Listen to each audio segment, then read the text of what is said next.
welcome to this edition of Business Survey with Moremi. On the show today, we will be looking into the business of animal husbandry. We're right here in Oluawo village, Oyo State in Nigeria, at a farm owned by a young lady who is a lawyer but also has a passion for farming. The farm is actually sitting on 5 acres of land. So join us as we explore the world of animal husbandry.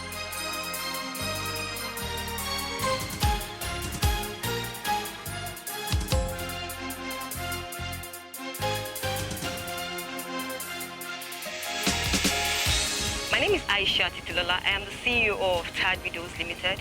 We're into animal husbandry. We do commercial sales of livestock like pigs, rams, geese, turkey, goats. And we started just over 3 years ago. We started with just pigs mainly, but now we've expanded into rams, into guinea fowl, into rabbits. The big idea is actually to grow into an agri-tourist farm where people of all age brackets can come, see the farm, see the activities, how the activities are being run on the farm. And we are looking into that for the next 5-10 years.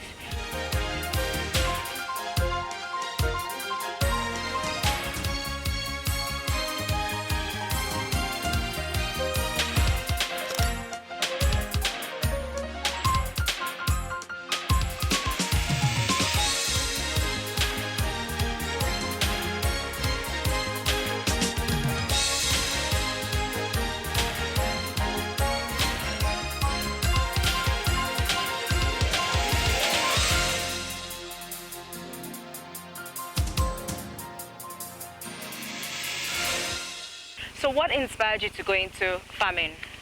Well, I've always dreamt of being a farmer. Okay. And when I was a child, I've always loved the idea of having a ranch and all of that. A ranch, like what you see in the movies Exactly, and all that. yeah, Okay. American movies, yes. Okay, that's good. So what animals do you have in your farm? We actually have pigs here. Okay. And we have rams here. Okay. And we do rabbits. Okay. We do guinea fowl too. Okay. And we have goats here and Okay. there. All right, that's amazing. So about your rabbits and guinea fowl, because I saw something while coming in. What special package do you do with your rabbits and guinea fowl? Okay, we actually process the rabbits. Okay. Like we slaughter them and prepare them.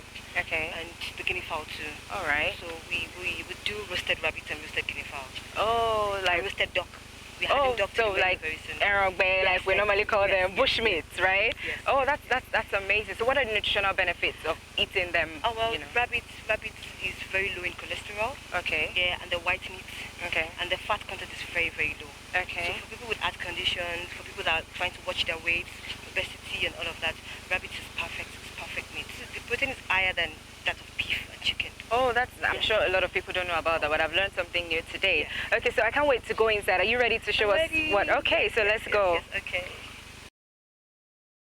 So what is this place we're sitting on? Can you tell us more about this? Okay, this is the silage pit. Okay. This is where we ferment some of the materials into the feed for the pigs, okay, and for the rams. So the materials constitute of berry waste. We have sweet potato vines. Okay. We have fresh cassava. Okay. And we have pawpaw. Okay. So we dice them together. Oh, so we ferment them here for 2 weeks and we start giving to them. Well done. So we're right here in Oluawo village. I was going to ask you earlier that have you faced any challenges from the locals and the indigenes in this community? Well, not really. So have they've been supportive, right? Okay, that's amazing. So is there any specific project that you do for the community and for people around here? Yeah, I do 2 major projects. Number one is the water. They actually don't have water here. Before I came here, they have to walk for like 30 minutes down to the next village to get water. But since I've been running the farm here for 40 years, I give them water every week. Oh, that's amazing. Well done. So a lot of them troop in here for water. Wow. Wow. Their drums, their cake, whatever. Like, okay. And the second? Yeah, and the second one, there's a primary school. There's a community primary school just before you enter the farm.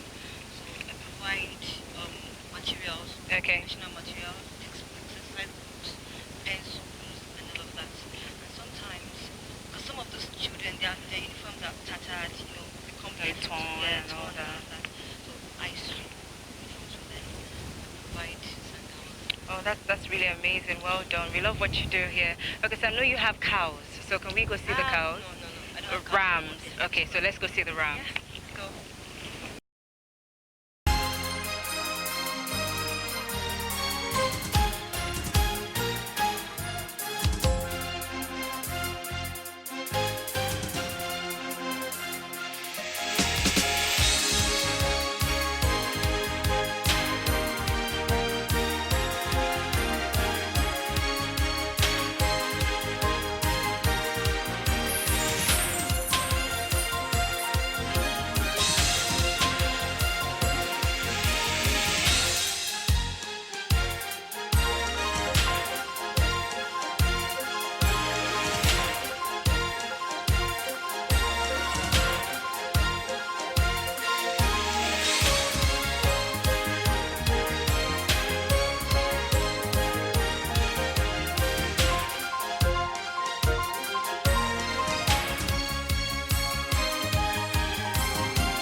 rams lunch. Okay. So before we do that, we actually pick some of the goats' poo, because when we get them there, they get the goats just go there and and pour on them. Okay. So by the time we pack them, some poo would have mixed with the food. Okay. With the cassava, the dried cassava peels. Okay. So we try to pick them. All right. Because if the rams smell that poo, they won't eat the food. Yes. Okay. So we try to pick them before we put new food. Yes. Okay, so can I assist? Can I help in doing that? Okay, so I'm looking for something dark, right? Yeah. Okay. Yeah. Wash your hands. Afterwards, yeah.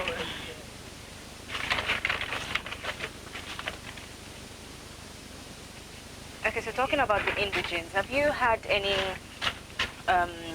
do you actually have any indigent working with you at the moment? I used to, okay. a woman, but we had to actually let her go. Okay, why was that? The pigs were going in numbers. We couldn't handle them anymore. Okay. So we needed someone more agile and someone younger. Yes, someone younger. And okay. Okay. Okay. So if you need to advise anyone, anybody who wants to go into the business of animal husbandry, what advice would you give to anyone interested in this business? Well, the first advice is to learn what you want to go into. Okay. Yeah. Knowledge can never be defined precisely. So you have to learn. Okay. When you learn, then you have to be patient with yourself. Okay. It's not the day you start reaping, the profit. The profit, yeah. It might take years to break even. It might take 5, 6 years. Wow. So dedication, consistency, and perseverance is what keeps you in the business. Okay. And passion, obviously. So, dedication, yeah. persistency, perseverance keeps you in the game. Amazing, amazing. So while running this business, what would you say have been your 3 main challenges? Well, my 3 main challenges. Number 1 challenge, the challenge for me. That's the main challenge. Yeah. The lack of dedicated workers. Okay. Yeah, lack of dedicated and committed workers. Okay. We actually have that problem. So even locals are not willing to work, really? They're not willing to work. A lot of them don't want to work. Want free money and free work. So okay. That's number 1 challenge. Okay. Number 2 is the government. Okay. In what way? In what way? Doing enough. Right. Number 1, we have infrastructural problems. So do you mean for young farmers or young businesses or generally? Generally, young businesses, young farmers, generally. The government is not doing enough. So what more do you expect them to do? What more, in your opinion, do you think they can do? I think the government can focus more on the infrastructures. Infrastructures like? The roads to make most of these middle farms are really bad. They're really terrible. I mean, we could see on our way down here. The roads are terrible. Okay. The government has to start giving. I know they sometimes they give out loans to farmers, but some of these loans, not a lot of farmers can access them. So they have to make the loan more accessible to farmers. Okay. So they have like strict or stringent, rules in accessing the loans, and that can deter people from. Yes. Do you even think they're creating a lot of awareness in terms of loans? Do you think a lot of people know they have access to loans? Well, no, I don't think so. I think they can do better. Okay. They can do better. Not a lot of people know that these loans are accessible. So I think they can do better. So you've mentioned that people, locals, or lack of manpower is one of the your challenges. Yes. The second, you've mentioned that the government isn't doing enough to help farmers, right? Yes. So what's the third one? The third one is instability. Government instability generally. Instability, policies. Okay. Okay. Today you heard that they've placed a ban on imported turkey, a ban on imported pork meat, and the next day you start seeing people, all the so-called banned produce are still entering the market. Okay. So at the end of the day, the local farmers cannot compete with imported. Exactly, because they're even cheaper. Production in Nigeria is very, very expensive. You have to consider the gen. You have to consider running gen. Okay. You have to consider security. Security, yes. Because I noticed that you have to fence with iron bars around here. So you have to consider a lot of things, which makes production very, very, very, very, very expensive. So the government can actually help in coming to our aid. By the time production drops drastically, things will be better. I think well, having said that, one has to be dedicated, and I mean, I've I've watched you almost all afternoon. Seems like you enjoy everything you've been doing here today. Like you actually treat them like they're your prized possessions, Yes. you know, your babies. Yes, but yes. but we really love what you do, and we at BSM would like to wish you all the best, and we hope that this will go bigger. Amen. Okay, so thanks for having us. Nice to have you here. Thank you.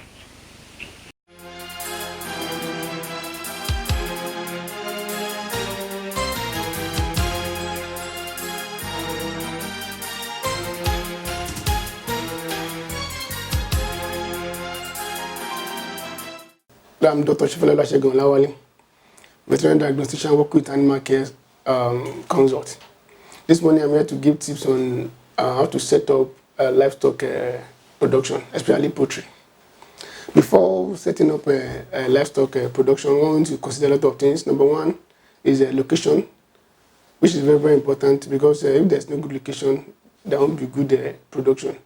And while considering the location, we want to consider a lot of things. Number one, you need to know whether the farmer will be able to have access to good water that will serve all year round, be it dry season or rainy season.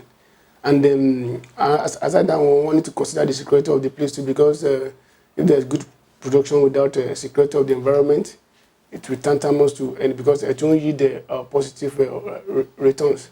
After considering the location, we want to consider the accessibility to a lot of things, accessibility to the farm in terms of good roads, accessibility to the place they can get a good quality materials, accessibility to market where they can sell their produce.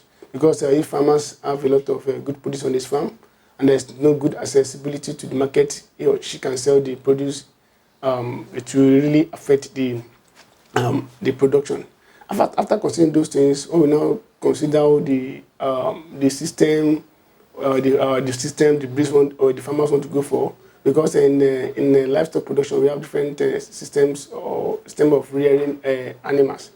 Our LMC type, we have an intensive system, we have semi-intensive, we have intensive. But for people that really want to commercialize their livestock business, let me say the special birds we want to go for, because for people that really want to go for meat type production, they can't settle for laying birds, especially the layers, because the meat, because the broiler will really give us the meat quantity and quality we are looking for. But for people that really want to go for egg production, laying birds is very, very good, especially the Aisha, the Loram, and the rest.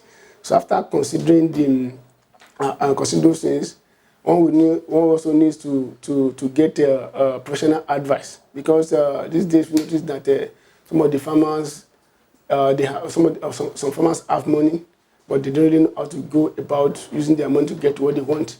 At times, some of them, they just venture into the business with hope that if I venture into this business along the line, I will get the necessary advice that I will need, and eventually they might not really get the result they are looking for. But if the farmer have it at the back of his mind before setting up his business, that after considering all these things, I need the professional advice that will advise me on the type of the birds I'm supposed to go for, the system I'm supposed to go for, the equipment that I will need on my farm and the rest, before now settling for the production. And then if it is poultry, if it is the poultry, we have been telling farmers that before they will stock their stocks, immediately the birds are coming from hatchery, the best thing is to send the samples to lab to check the profiles of those. But we call the test day-old chick screening test or serum monitoring, which will help us to know the immunity the bird came with from the hatchery, and to also schedule the vaccine program for them. The test is a blood test that involves antibodies and safety test. We check the Newcastle titer to know whether the birds are protected against Newcastle or not. We also check their titer against infectious bursar disease, Gumboro disease, and there are a lot of diseases too. We can check for influenza, we can check for mycoplasma and the rest.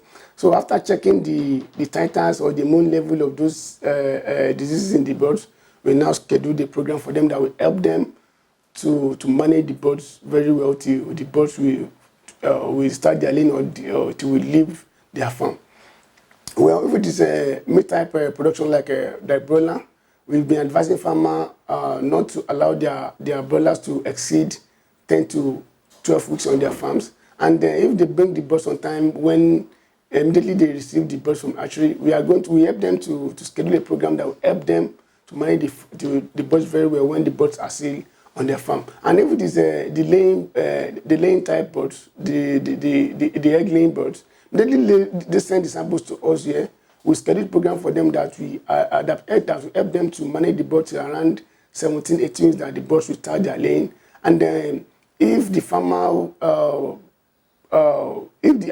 after following the program very well, and if the farmer have any issue on the farm, he can consult us, he can get to us, we quickly swing action and we help the farmers to determine the problem they're having on the farm. Even the people, some of the farmers that do patronize us that let me say, I won't call them big farmers, because the problem we have these days is that not that the farmers don't, not that they don't have the money to run this test, just that some of them they are not exposed, they are not well informed about what's going on in the livestock industry now, because the livestock industry is no more a business, it's no more an art, it's now a science. And that is the difference between what they've been doing before and what they are doing now. What we are doing in livestock research now is now pure science, and is pure science with little art. And then if they are encountering any problem on their farm, we'll also we help them to deduce the problem, and we also help them to solve the problem. And then that is the major thing that's the little things, the tips I can give to livestock farmers, that they should please, aside the money they want to venture, they want to pump into the livestock, they should please monitor their money very well by consulting the right people at the appropriate time to really get the desired result they are looking for.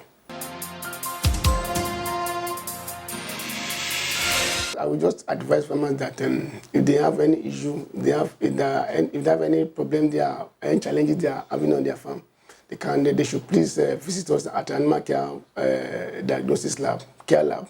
We have lab in 5 different states. We have in Ogun State, Lagos State, Oyo State, Abuja, and Asaba.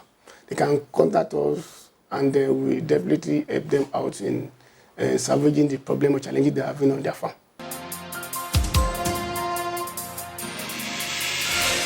It depends on target, and it depends on pocket. You see, we've seen farmers that they will approach us that they want to